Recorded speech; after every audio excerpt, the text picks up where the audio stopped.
Hey everyone, Robert here, author of Expansion Mastery, the practical guide to living a fully engaged life. Are you ready to start living your life to the fullest? Are you ready and willing to transform yourself and your life from ordinary to extraordinary? Welcome, my friends, to the Fully Engaged Life.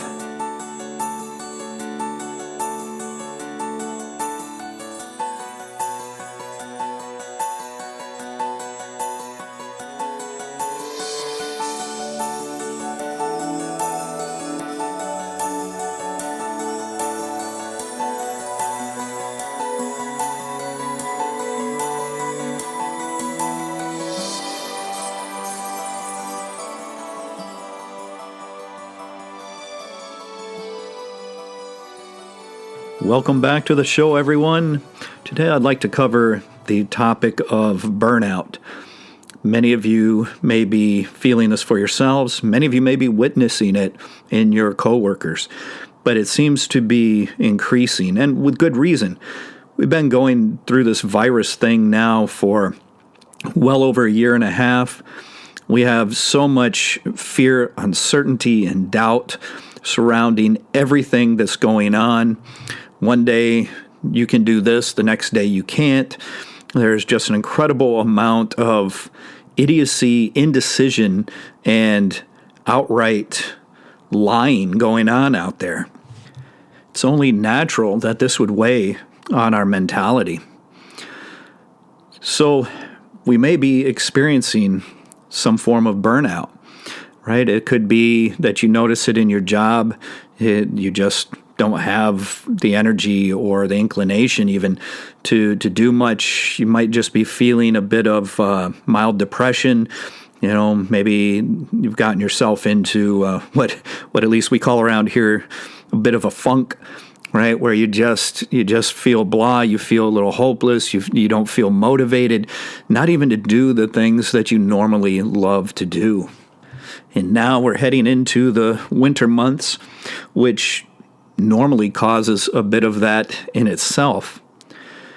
So the question is, what can we do about it? Is there anything we can do without having to take more medications, shots, pills, whatever, in order to help ourselves? Is there any way we can get ourselves out of this draining mental state, this low energy vibration? Is there anything we can do to raise ourselves back up, to take control of our mind and our heart minds, and to feel better? There certainly are, and I will share some of those with you today. It's very difficult to live fully engaged when you're suffering from burnout like this. It's very difficult to live a fully engaged life if you're experiencing mild depression or anxiety. So these are some things that can help us kind of snap out of it. The first thing is to realize that if the mind is negatively impacted, sometimes we need to resort to the use of the body in order to begin changing what is happening in the mind. If the mind is too impacted, then what happens is that it's very difficult to get the mind to engage the practices that you need in order to help change it. So a lot of times we will first resort to the body, and we will use body movements and various exercises as a way to help us then get in and engage the mind more directly. For this, I strongly recommend something like Qigong, Shen-Gong, or even Tai Chi or Bagua, something like that.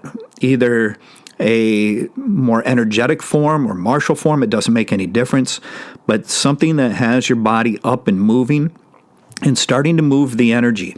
A lot of these practices have within them the ability to help bring down all of the excess energy that is in our head.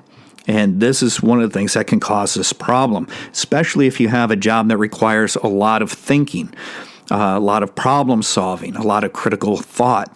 So we can drain that energy, that chi, out of our head, out of our chest, from around our heart, and bring it down into our lower body. That stabilizes us a little bit. You can even push it down into the ground if you want. But these exercises help you to do such a thing that then can give you access to using the mental exercises more directly. This also just feels good in general and allows you to stay healthier. So whether you have a form of Qigong, if you're using Shengong, which is kind of that's more of the spiritual aspect of that, I recommend the Pangu form. I talked about it in my book. It's a fantastic form and can really help. If you prefer Tai Chi or Bagua or even some forms of yoga, just be careful, because here in the West, a lot of the yoga is just silly nonsense. Make sure it's something good that's engaging your body and allowing you to relax and focus the mind. And whatever you do, don't try to make up your own form. I've seen this happen time and time again. This is just foolish. Nothing is going to be accomplished. So if you are not educated in Qigong or Tai Chi and you haven't been practicing that, find a skilled instructor to help you. And that will help. So it kind of depends upon the degree of burnout that you may be suffering. If it's severe, then start with the body. And I know the body may even feel fatigued from it, and that's fine. A lot of the Qigong and Tai Chi movements are very slow and easy and just feel nice to flow, so it's not like it's labor intensive. There are also countless meditative practices available that you can engage in if it isn't as severe, so that you can allow the mind to work on something else, give it something more enjoyable to occupy itself with. And many of these practices as well, you can find which help you to alleviate the negativity, to feel better, even to lower, again, some of that energy that's building in the head and chest. You can lower that through these meditative practices. So this too can be of great benefit to you. It allows you to sit and engage the mind in a more relaxing way. I've presented dozens of such exercises over the years on this podcast, so you can look up whatever topics you're interested in and use those. Likewise, I give many practices or challenges, as I refer to them, in my book that you could draw from as well. So any meditative practice may be extremely helpful to you here, but you have to be careful which one you choose. You want one that's going to allow to bring the energy out of the brain and the heart, draining it down, and you're looking to make sure that you have something that has something positive to it, that's going to raise your spirits, that's going to allow your mind to feel better, allow you to become a little bit more motivated again in what you're doing. I recall sharing a practice that was one of the beginning practices for Mikyo, where we sit in meditation. This is meditative practice, not meditation. But we sit in a meditation type of position and state, and then we interact with the energies coming up and down, which helps balance this. This would be a nice one to try, and this could give you a tremendous sense of relief. And it's very simple, very easy, so you can find that in one of my previous podcasts. And of course, there is always meditation. Meditation is one of the best things. However, if your burnout or your funk, as we call it, is severe, meditation is going to be very difficult because the mind is so disturbed that it's going to be very difficult to impossible to actually get it to settle. However, if it's just a mild form of burnout, you haven't fallen into a funk or whatever yet, then meditation is probably one of the best things you can do. Why? Because the whole point of meditation is allowing all of the thoughts and emotions to settle, allowing you to go into a state of no mind. When you are in no mind, you step outside of these things. There is no more depression. There's no more funk. There's no more burnout, because those are products of the mind. Those are the effects that we feel on our mind. And when there is no mind, none of that can be present. And this is why I say that meditation is one of the frontline defenses against any of this stuff. It helps us to keep our sense of mental clarity and calm, centeredness. Obviously, any of these exercises are going to allow you to calm yourself and regain your center, whether you're doing Qigong or Tai Chi, Bagua, or yoga, or a meditative practice, or meditation. All of these things are going to allow you to calm the heart. And when we talk about the heart or the heart-mind, it's kind of the seat of our emotions. And obviously the emotions are disturbed if we are feeling things like depression or burnout or something. So, and then of course the thoughts are correlated with the actual mind. So these two things can be distinguished between in order to isolate and work with them, or work with both. And most of the practices that I've covered thus far work with both. They allow you to calm your emotions. And through that, it gives your mind some relief. It allows you to release a lot of that anxiety that's building, and allows your mind to settle. It allows your emotions to settle and become more centered once again. And this is an incredibly important point when engaging any of these practices. The primary point of any of these practices that I've shared so far are dealing with helping you to replace these negative emotions, this low vibration, with something better. The idea is to raise your vibrational frequency. The idea is to flip the switch and start to see things more positively. The idea is to calm your emotions, calm your thoughts, and allow yourself the opportunity to recenter. And then from there, you can start again. You can find that motivation within yourself. You can find that higher vibration and that joy and laughter. Just because we are all facing a tremendous amount of stress doesn't automatically mean we have to be stressed out. If we can hold an immovable mind, an immovable heart mind, if we can keep our emotions and our thoughts from being negatively impacted by the things going on around us, then we don't get affected by them. Now, I'm not saying that's easy. What I am saying is that's part of the point of performing these practices, is it gives us that inner strength. This is in the spiritual systems. It's in the martial training. This is in all of those things. We have to be able to have an immovable, unshakable mind and an immovable, unshakable heart mind, so that our emotions and our thoughts can't be negatively influenced. They can't be disturbed by anyone or anything going on around us. Another practice you can invoke is that of appreciation. And you can make up your own way if you'd like to try that.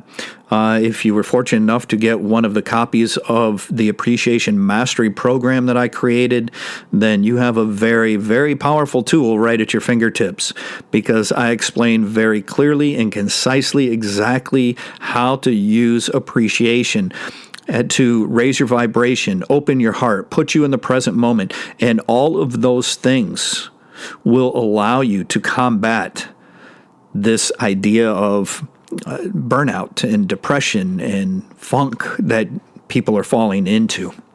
If we can just hold on to a sense of appreciation as much as possible every moment of every day, it acts as a shield against burnout and depression.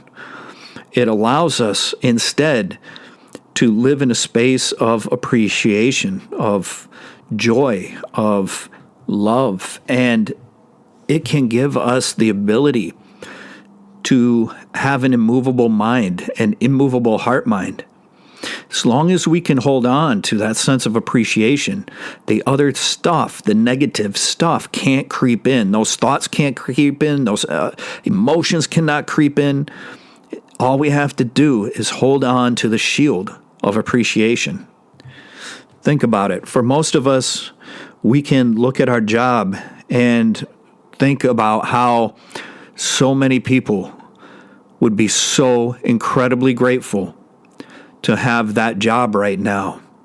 How fortunate we are to have that job, to have what we have, to have that financial stability in this time when a lot of people do not. Have a sense of appreciation for your home, where you live, what you have. Appreciate all of the things that you have going on in your life, that you're experiencing, and realize that any one of these things, there are so many people that are less fortunate that would give anything to be in your position. Hang on to that. That helps keep us immovable. That keeps us holding a higher vibration and sense of appreciation for what we have. Even if some of these things don't seem optimal to us right now, we have to realize that there are a lot of people that think that that's a dream come true. Maybe it's not where you intend to go or want to be right now or hoped it to be, but it's a lot better than what a lot of other people might have.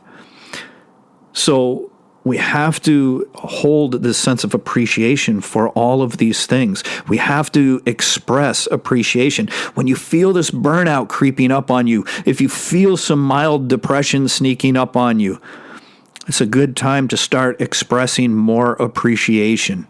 The more appreciation you give to people around you, that you express openly, the better you feel, the better they feel, and the more positive energy you put out into the environment around you. Now, we are living in some very, very challenging times. There is no question about that. And because of that, it requires more effort than ever to hold on to this sense of appreciation, to use it as a shield. But it is a very effective tool right now. And it is a very easy thing to use. We just have to be mentally, emotionally, physically, and spiritually powerful enough to hang on to it. Now may be a great time to evaluate yourself. Take a look. Are you feeling any signs of burnout? If so, get a jump on it as quickly as you can. If not, fantastic. That is awesome. But if you're starting to feel that, then I just provided you with a list of several practices, several things you can do that will help you. Don't wait until it gets terrible. Don't wait until you're absolutely miserable or deeply depressed or something like that. A lot of people feel burnout for a lot of different reasons. And, we can get the physical fatigue, the mental fatigue, all of that in there, but it can be turned around. We can't wait for external circumstances to do that. We have to turn it around ourselves. We have to turn it around from within. Right now is a moment in time when we must take responsibility for ourselves 100%. We have to take responsibility for our mental health, our emotional health, our physical health, and our spiritual health. And now more than ever, these things are incredibly necessary. Spiritual practices, meditation, these things are absolutely crucial to our state of well-being right now. I have been saying this for years and years, telling everyone to make sure that they have good, solid, real, authentic practices in place. I hope you listened. I hope you are engaging them, because the regular engagement of them, the consistency, is the key to their effectiveness. So you have many things to choose from. Choose one. Work with it. Allow it to help you. Take back your sense of self. Take back your joy, your love, your appreciation. Take back your high vibration. Take back your open heart. These things are in your power, your control. It's all up to you. Don't give in. Don't give up. Never surrender. Never surrender your sense of self. Never surrender your well-being in any form whatsoever. Let's stay strong out there. Please make sure to visit me at www.expansionmastery.com. Check out things on the website. And until next time, my friends, I wish you the very best in your practices and your life. Take care.